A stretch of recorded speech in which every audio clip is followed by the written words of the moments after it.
Ready. नमस्कार साथियों, स्वागत है आप सभी का हमारे professor Dubey science YouTube channel पर। तो साथियों, इसके पहले आपको ये प्रकरण चल रहा है, स्वर का एपिसोड ही चल रहा है कि उसमें हम देखे थे कि मुखाकृति के आधार पर स्वर के भेद कौन कौन से होते हैं। साधारण रूप में, मानक रूप में स्वर के भेद सब 11 बता देते हैं या 13 बता देते हैं, लेकिन अगर विस्तृत जानकारी लेते हैं तो हम आज देखेंगे कि जिह्वा के आधार पर स्वर का वर्गीकरण किस प्रकार किया जा सकता है। कौन सा अग्र स्वर है, कौन सा पश्च स्वर है, कौन सा मध्य स्वर है। तो साथियों, स्वरों का वर्गीकरण यहाँ पर 3 आधार पर किया गया है। इसके मुख्य 3 भेद होते हैं। तो पहला है अग्रभाग। अगर मान लीजिए मुख का कोई जो है रूप बना दिया आपने, ये मुख बन गया और इसमें जो है जिह्वा है, तो ये आगे का भाग हो गया और यहाँ पर जो है ये मध्य हो गया और यहाँ पर जो है यह पश्च हो गया। ये आपका मुंह का सामने का भाग है और ये जो है बीच का और पीछे का।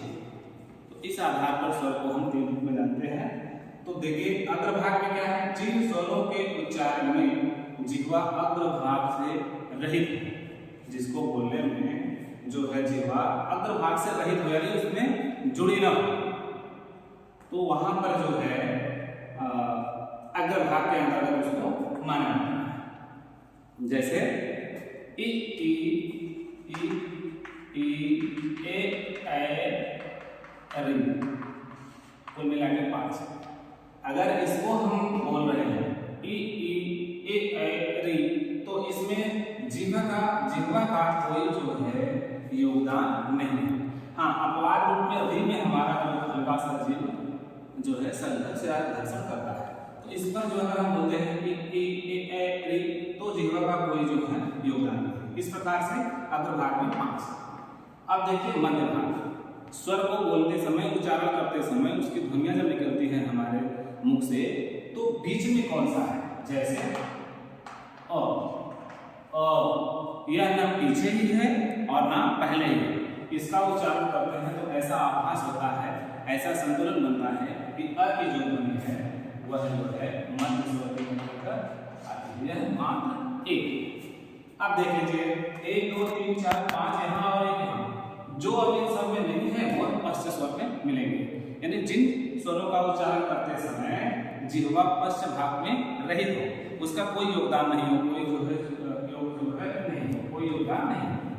तो देखिए, जैसे पहले इसको देख लीजिए, आ ओ उ उ, ये कितने हो गए, 5। इसको बोलते हैं आ। ऐसा लगता है कि पीछे से हवा जो है बाहर आ रही है। घर्षण अगर हमारी ध्वनि की हो रही है मुंह के अंदर, तो वह बाहर नहीं, बीच में नहीं, अंदर है, पीछे है। आ ओ उ। तो इसका हम अगर उच्चारण करते हैं तो यह पश्च भाग के अंतर्गत आता है। इस प्रकार से अगर हम देखते हैं तो यह 5 हो गया अग्र प्लस 1 हो गया मध्य प्लस 5 हो गया पश्च। तो 5 5 10 11। इस प्रकार से 11 स्वर जो है जिह्वा के आधार पर माने जाते हैं कि अग्र भाग में भी है, मध्य भाग में भी है और पश्च भाग में है। इस प्रकार से जिह्वा के आधार पर 3 रूप में जो है स्वर के भेद को पहचानते हैं। अब जो स्वर के अंतर्गत अयोगवाद जो 2 ध्वनियां आती हैं, अं और अ, अगले भाग में अगले कालांश में हम इनके विषय में चर्चा करेंगे। मुझे उम्मीद है कि ये आधार पर अग्र भाग और मध्य भाग और पश्च भाग को आप अच्छी तरह समझ गए होंगे। तो आज के